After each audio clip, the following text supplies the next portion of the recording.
le 65e anniversaire de l'accession de notre pays à la souveraineté internationale. À toutes et à tous, j'adresse mes chaleureuses félicitations. En ce moment de communion nationale,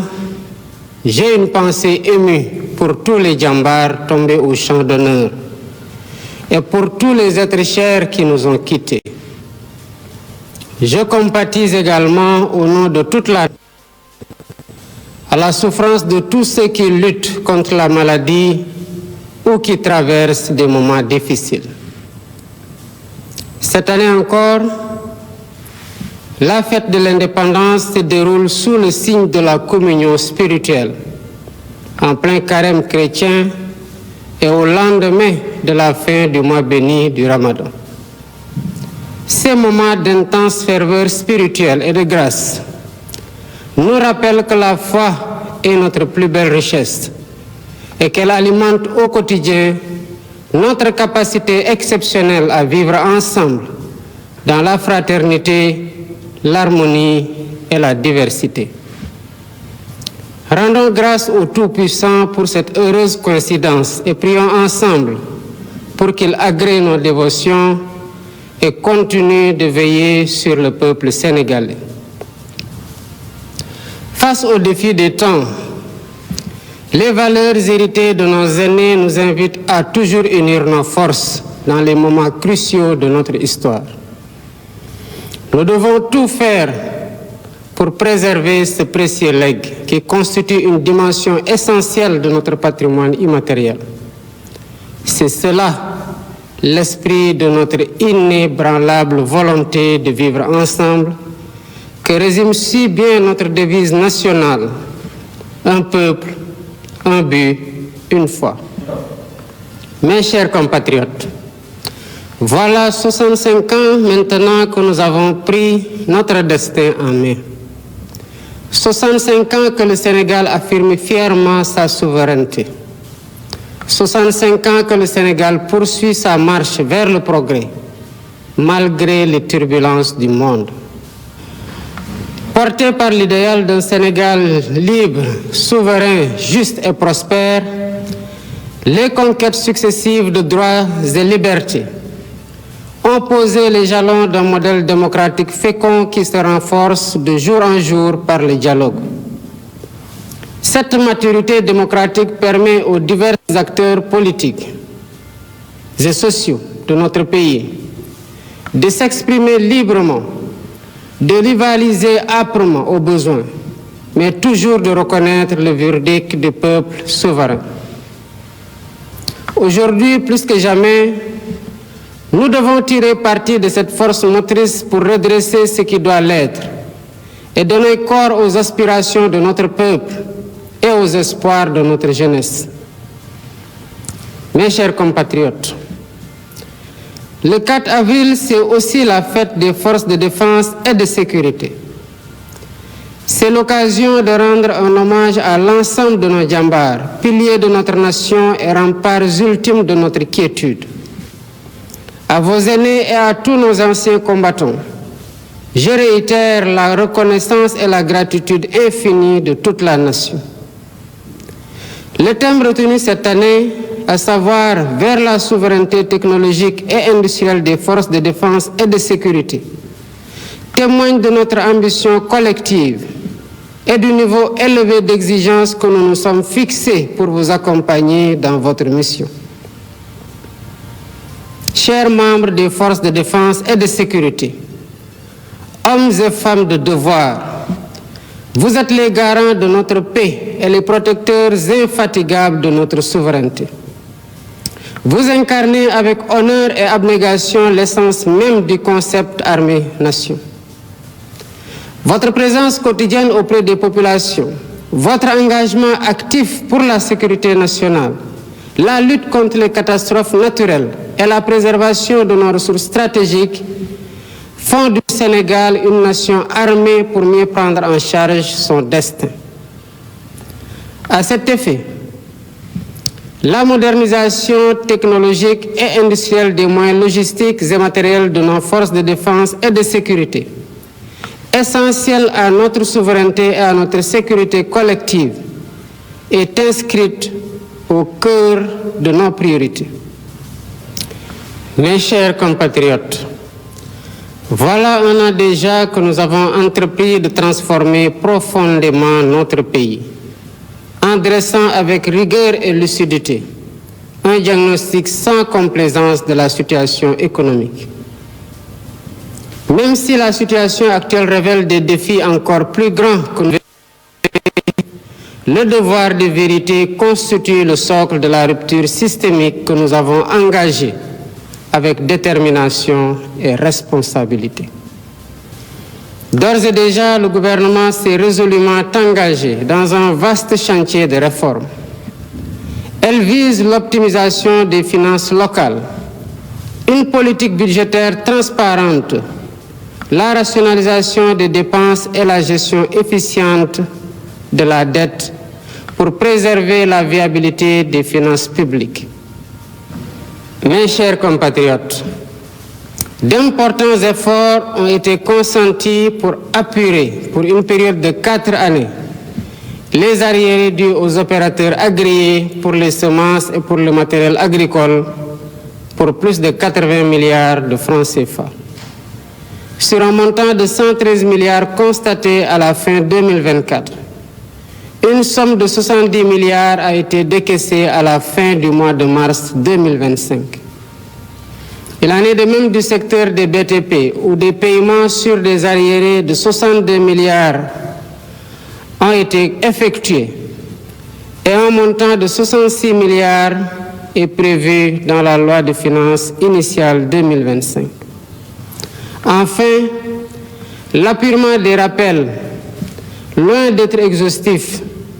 a atteint 19 milliards de francs CFA à la fin du mois de mars 2025 pour un effectif bénéficiaire de 9 479 enseignants. Il s'y ajoute des mises en solde concernant 1198 maîtres et professeurs contractuels pour un impact budgétaire annuel de 5 milliards 79. Pour renforcer et soutenir activement l'autonomisation économique des femmes, la phase 2 du programme PAVI de la DER, avec une dotation d'un montant de 107 milliards, sera lancée dans les prochains jours. Elle sera couplée à un vaste programme innovant de 3 000 fermes intégrées sur une superficie globale de 15 000 hectares, réparties sur l'ensemble du territoire et associant agriculture et élevage. Ainsi, dès cette année 2025, nous lancerons le programme innovant des coopératives agricoles communautaires, structure destinée à renforcer les capacités de production des agriculteurs et éleveurs, notamment des jeunes et des femmes, et à favoriser leur accès au marché. Ces avancées réalisées malgré les contraintes budgétaires sont le socle de perspectives ambitieuses. Mes chers compatriotes, dans ce contexte marqué par la rareté des ressources, seule la discipline budgétaire, qui n'est pas négociable, nous permettra d'engager avec confiance le redressement indispensable de nos comptes publics. Le basculement intégral très prochain dans le système intégré de gestion de l'information financière permettra également de renforcer l'intégrité des opérations budgétaires et financières et le suivi strict du patrimoine de l'État. Cette stratégie se traduit par nos efforts constants pour alléger concrètement le coût de la vie,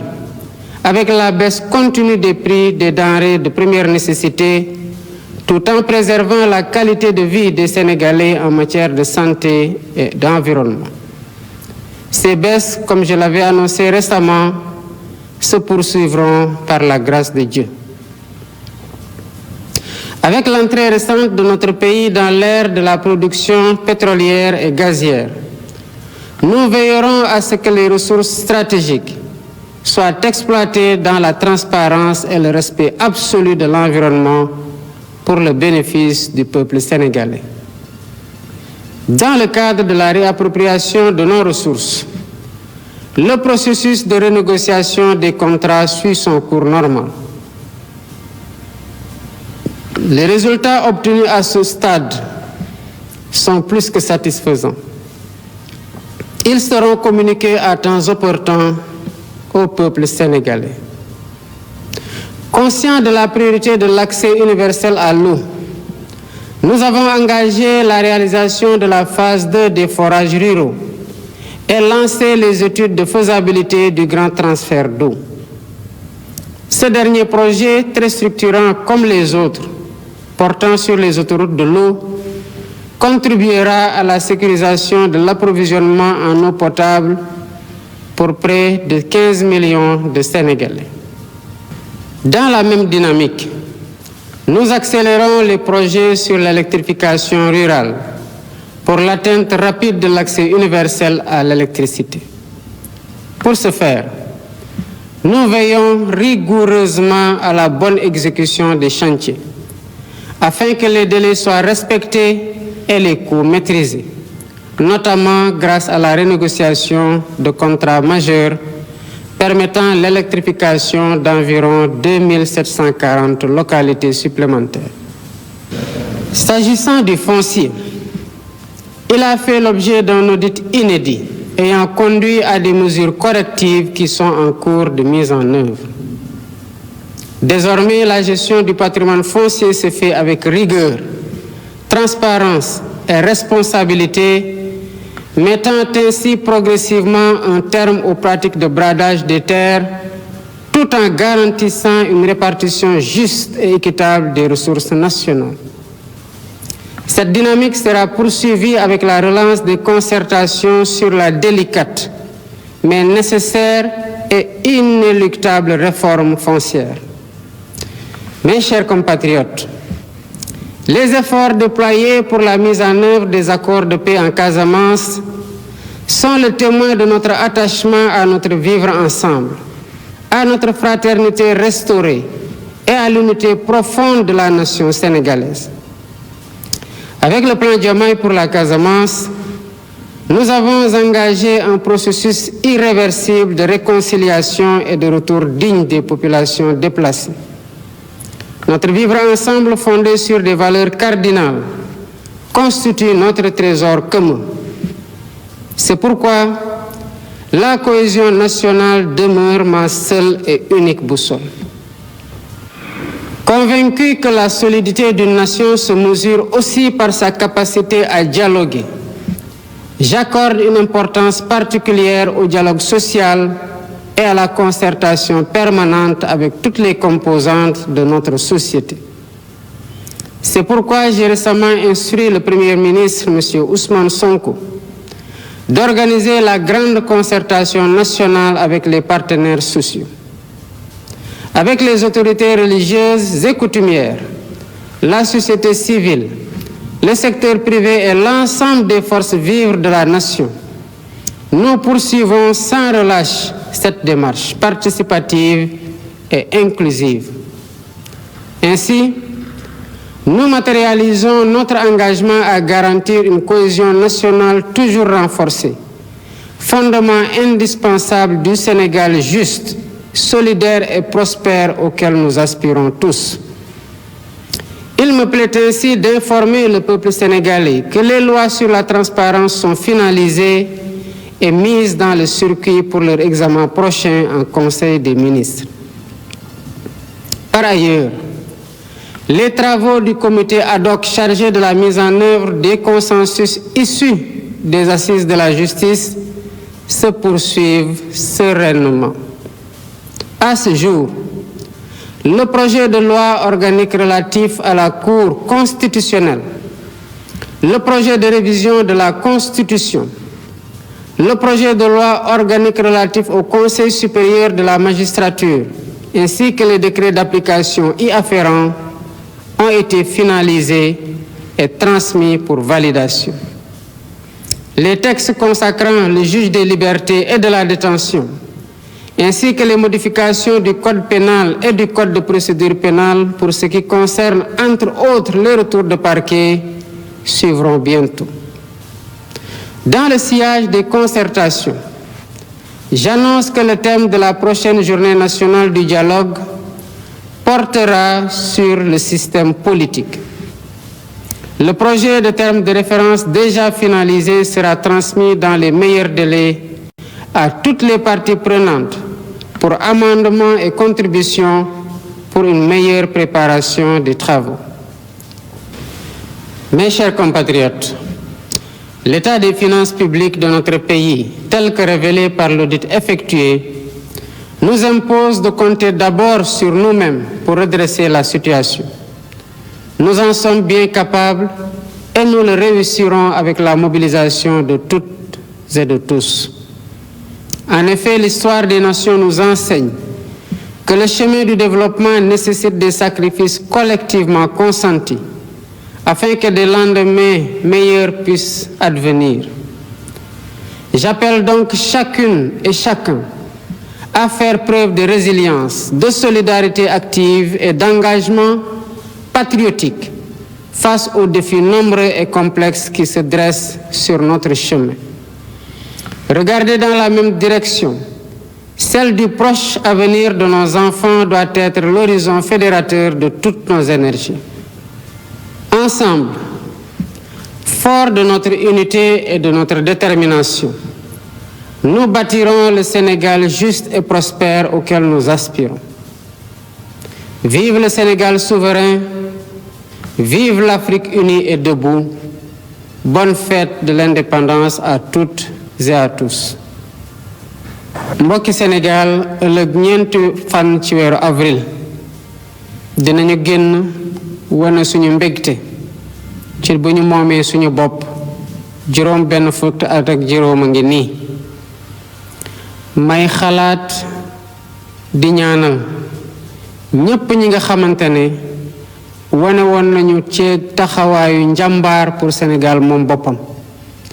waaye di xalaat tamit ñépp ñi nga xamante ne ñoo yore kaaraange réew mi di soldaar yi wàcc liggéey ci défendre indépendance boobu ak fépp fu ñu ko mën defee di xalaat tamit ñépp ñi nga xamante ne feebar nañu wala boog ñu nekk ci jafe-jafe yi nga xamante ne feet bi fekk na leen ci yàlla may ñu nag xéewal ci at wii mu ànd ak weer woo xamante ne weeru woor la ci chrétien yi waaye yu tamit ñuy door a génn ci weeru koor ci jullit yi muy wane ne Sénégal li suñu doole mooy gëm-gëm moo ñuy jox muñ gi war waaye moo ñuy jox muñalante gu war suñu diggante ak booloo ci jàmm ak ci dëgg tombe gii mu tombe nag dañ ci ñaan yàlla lépp luñ ko ci jaamu mu nangul ñu ko waaye tamit mu wéy di def yërmande ak xéewal ak naataange fii ci biir Sénégal mu am nag ay valeurs yoo xam ne dañ ko donnee ci ñi fi jiitu woon muy wane ne dañu war a boole suñu doole ak suñu kattan rawatina ci bu ñu demee ba nekk ci jafe-jafe yoo xam ne suñu xel ak suñu xalaat ak suñu xarañte fekk ñu ci mën a génne di fàttaliku suñu bakkum réew di benn askan am benn jëmukaay te bokk gëm-gëm mbokki Sénégal juróom benn fukk at ak juróom ñu moom suñu bopp juróom benn fukk at ak juróom Sénégal di wane ne que réew bu ñu respecté la ci biir réew ak ci bitim réew ci biir Afrique ak ci bitim réew waaye juróom benn fukk at ak juróom Sénégal di gën a am ay jéego ci suqaliku lii nga xamante ne moom lañ fiy doxalee di réewum droit ak réewum liberté mu doon loo xamante ne ci xeex lañ ko foqar ci te di ko sàmm bés bu ne ci jàmm ak ci waxtaan moo tax ñu naw ñu fii ci biir Afrique ak ci bitim réew loolu nag tax ba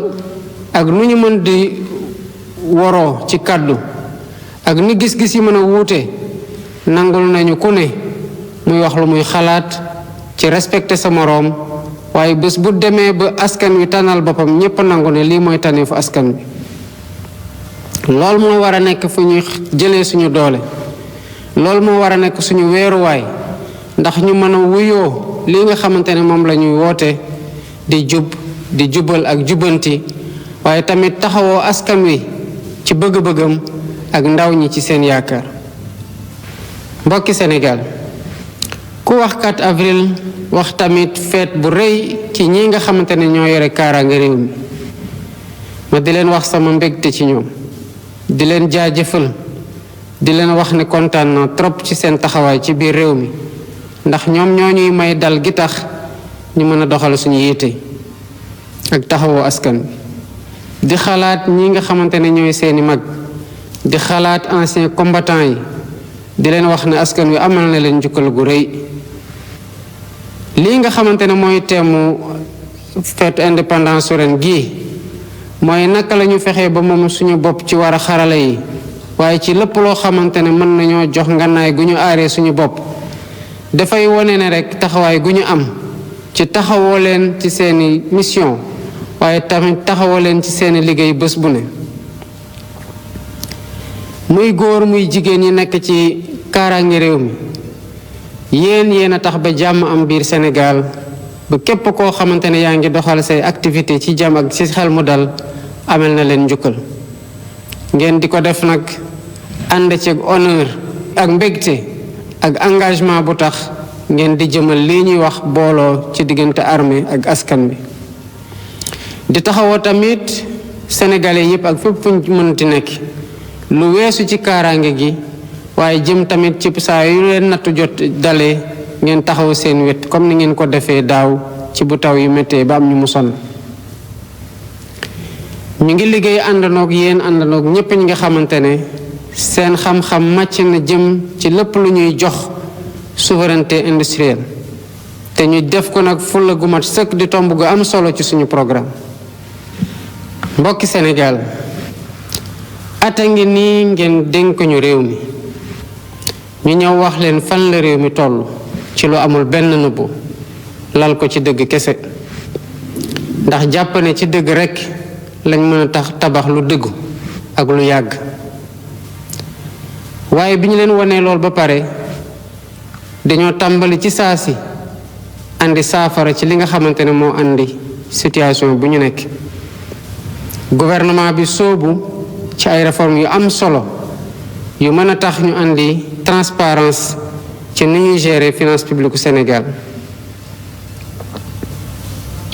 mbokki Sénégal, waaye ni mbir mi métti terewuñoo jëf pour taxaw askan wi ci ni ñu leen war a taxaw. doore ko daaw ci bi ñu ñëwee fekk ñeenti at yoo xam ne ñi nekkoon opérateur agréé ci semence ak matériel agricole ñu fay leen ñeenti at ci leen nguur gi yorewoon. waaye tamit taxawoo secteur BTP bi ci seen arriéré yi, waaye tamit fexe ba at gii di ñëw ñu am lu ñu leen nattal pour mën lañ ko fayee. taxaw tamit lépp loo xamante ne ay rappel la te ñu amel ko jàngalekat yi, dugal ci xaalis yu bari, waaye fexe tamit ba lu mat daanaka 10 junni ci ñoom doon ñoo xamante ne dina leen laal, waaye ci at yi rekk ñu jël junni ak téeméer ak juróom ñeent fukk yu teg dugal leen ci mise en solde. terewuñoo tamit taxawoo jigéen ñi, fas yéene lancé ci fan yii di ñëw ci lu mat téeméeri milliards ak juróom-ñett lii programme bi nga xamante ne noonu la ñuy financé ndaw ñi ak jigéen ñi. war ko boole nag ci programme boo xam ne dina mat lu 2 junniy ferme intégré yoo xam ne buñ ko xaymaa ci lu mu war a jël ci ay hectare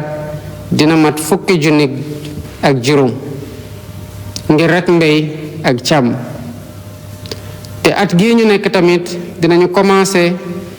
installer lii coopérative agricole communautaire yi pour jigéen ñi ak pour ndaw ñi, pour fexe mbéy gën a am doole ni ñu mën a am ci lu ñu téye. mbokki Sénégal, ci jamono jii nga xamante ne nag koom-koom manqué na ci réew mi, xool ci fan la ñuy dugal xaalis bi ak ci nu mu gën a leere moom rekk ñu mën a génne ci jafe-jafe yu ñu nekk. lépp loo xamante ne xarala yu bees yi la dinañ ko ci dugal ngir fu dërëmu Sénégal dugg ñu mën ko toppaat te tamit balaa mu fay dugg nu mu fa war a duggee maanaam topp procédure yi nga xamante ne moom la ñu teg. loolu yëpp buñ ko dee def bëgg a taxawu askan wi moo tax comme nuñ ko nekkee di defee ci bu ñu ñëwee ba léegi di xar suñu tànk tubéy ngir mën a wàcce lii nga xamante ne mooy njëgu lépp lu ñuy jëfandikoo muy denrée de première nécessité yi. te du tere nag li Sénégalais yi soxla ci wàllu cet ak ci wàllu wér-gu-yaram gouvernement baa ngi ci taxaw tem waxoon naa leen ne dinañu continuer di wàññi nañu yàggul dara te di bu wàññi bi tamit bu weesoo dinañu wàññi waata yeneen wàññi ci weer yi di ñëw. bi ñu yàlla xéewalee nag Sénégal dugg léegi di bokk ci ñiy jaay pétrole ak gaz doonte fekk nañu ñu négocier contrat yi ñu ngi ciy liggéeyaat waaye lépp lu fa jóge te sénégalais yi moom ko nañ fexe ba ñëpp xam ñaata fa génne ak nu mu fa génne ak fan lañ ko dugal. lii nga xamante ne diggoon nañu leen ko di waxtaane waat ci contrat yi maanaam renégocier waat leen mën naa leen xibaar ne que liggéey baa ngi wéy te fu ñu toll nii résultat yi ñu ci am sant nañ ci yàlla bu baax a baax te xaajagul bay jeex. xam nañu nag ci Sénégalais yi fu ñu nekk lii di ndox ak courant yitteel na leen lool moo tax bi ñu ñëwee dañoo baral commencé waat lii di phase 2 projet forage ruraux yi maanaam gas ay forage ci gox-goxaan yi te waxtaane waat ko tamit ba liñ ci waroon am yokku te tàmbali nañ ko ci buñ ko lancé ba léegi ay gox yu bari commencé nañ gis seen ndox mi ji sant yàlla bu baax a baax. noonu tamit la ñuy accélérer lépp loo xamante ne électrification rurale la te ngeen teg ci seen bët lu ñuy jéem a def mooy waxtaan ba lii waroon doon njëg li mu doon lu ñu téye suñu loxo luñ ci war a waxtaanewaat comme nuñ ko defee ñu waxtaanewaat ko ba mën a yokk ñi nga xamante ne ñoo ci war a jot. ba ren gii am nañu yaakaar ci lu mat ci 2 junni ak juróom-ñaari téeméer yu teg dinañ mën a jot ci gox-goxaan ci lii ci courant bi. noonu la ñu taxawoo lii ji suuf si nga xamante ne dafa am ñi ci jotoon téye ko ñeneen ñi mënuñu cee jot wala balaa ñu ciy jot dañ ciy sonn. audit bi ñu ci def nag lépp lu mu wone ñu ngi ko ciy def waaye fas yéene tamit gan ko téye ak rigueur transparence ak responsabilité. noonu lañ ko fas yéene wéyal ci waxtaan ndax fu ñu mën di jaar lu mënta ñàkk la. fokk réforme foncière bi nga xamante ne ku ne ñëw na yëkkati ko tegaat ko ci suuf ñu def ko ba mu mat ndax képp ko am suuf nga mën ci am lenn loo xamante ne day wane ne yow yaa ko moomal sa bopp te kenn du ko mën a ñëw foqa ci nu ma gën a yombee ci sa loxo. lii ñuy def nag tamit ci waxtaan ba tey pour jàmm am Casamance day wane na ñun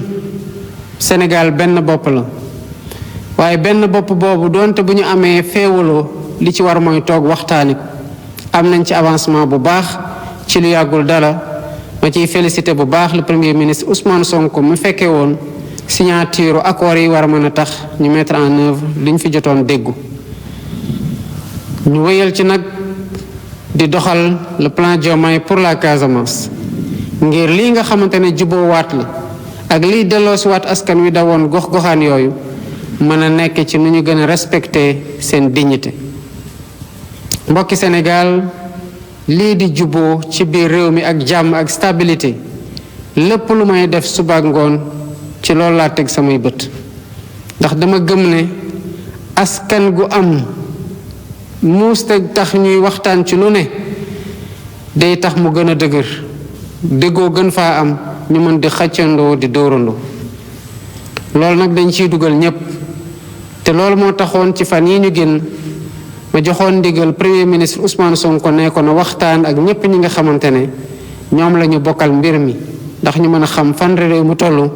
lan mooy jéego yi ñu ci def ak fan lañ ko mën a jëme ñépp jàpp ci ndax ñoo ko bokk. mbokki Sénégal lépp loo xam ne diggoo woon naa ko ak yéen mooy lépp lu tax lii di cohésion nationale mu gën a dëgër lii di juboo gi lii nga xamante ne lépp luy féewaloo la ñu gën ko mën a soril. loolu moo tax ma bëggoon leen wax tamit loolu mënta nekk tant que yoruñu ci dëgg yorin gu set sénégalais yi tamit xam lu ñu moom naka lañ ko téye te lu ñu bokk ku ñëpp jot ci. ba tax na commencé nañoo lépp loo xamante ne ay charte lu ñu waroon a jël jëmale ko ci yorin gën a sell jébbal nañ ko ministre de la justice moo ci des ci liggéey bi ba keroog ñu koy saytu ci conseil des ministres. waxtaane woon nañu fi tamit lii wàllu yoon amoon nañ ay poñ yoo xamante ne ñëpp a dëppoo woon nañu ci ma tegoon ci comité boo xamante ne mu ngi ciy liggéey. mën naa leen tamit xibaaral ne lii di texte yi nga xamante ne jàpp na ci cour constitutionnel bu ñu déggoo woon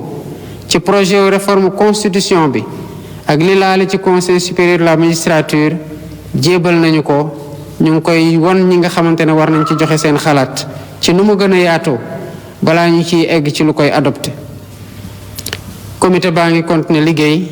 pour lépp lu laale ci juge des libertés et de la détention ak mbirum retour de parquet yi lu mu laaj pour ñu tëggaat code pénal ak code de procédure pénale ñu gën a baral liggéey bi balaa ñuy gën a dem ci beneen journée de dialogue national. ci loolu laa leen di xibaare tamit que journée dialogue national bu ñuy am ci 28 mai 2025 bu soobee yàlla lii di suñu système politique la ñuy waxtaanee comme ni ma ko diggee woon ndax dafa laaj ci ni ñuy defee politique Sénégal ñu gën ko encadrer. waaye nag li ñu leen jébal ne loolu la ñu war a waxtaane di ngeen am sañ-sañ tamit ci ñiñ ko jox ñu yokk ci ay poñ waaye tamit joxe ci seen xalaat ndax ñu gën a mën a waajal liggéey gi nga xamante ne war nañ ko amee. mbokki Sénégal fi koom-koomu réew bi toll ci ñun liñ fi fekk te wax leen ko dafay laaj ñun Sénégalais yi ñu compter ci suñu bopp pour jógaat amaat beneen taxawaay waaye tamit fexe ba guute gi ñu génn ci dugg ci koom-koom goo xam ne day jur naataange ba ñépp mën cee gis seen bopp. mbokki Sénégal taarix dafay wane ne que réew yi nga xamante ne amoon nañu jafe-jafe ba génn ci dañoo nangu woon def ay sacrifice yu rëy pour mën a jóge ci jafe-jafe yooyu ba bokk ci réew yi nga xamante ne naw nañu leen ba suñuy doom di daw tey di dem foofu. nekkul ne rek dañoo xëy suqaliku waaye dañu takk seen ndigg booloo ñemee liggéey waaye liggéey tamit ci sérieux bu mu war a àndal. lii mooy yoon bi amul beneen yoon te ñun ñëpp war nañ ko xamee noonu ñun ñëpp teggu ci def ko nag ngir suñu bopp waaye def ko surtout pour ëllëg ak suñu njaboot. bu ñu amee taxawaay googu bañ koo wàcc ñépp am ko ci dëggu Sénégal gi nga xamante ne ñu ngi koy gént muy Sénégalu naataange muy Sénégal gu yoon dox muy Sénégalu jàmm dinañ ko matal bu soobee Yàlla. kon jërëjëf askanu Sénégal maa ngi leen di ñaanal feetu indépendance su jàmm di ko ñaanal ñépp ñi nga xamante ne ñu ngi xool ci Sénégal asalaamaaleykum wa rahmatullah.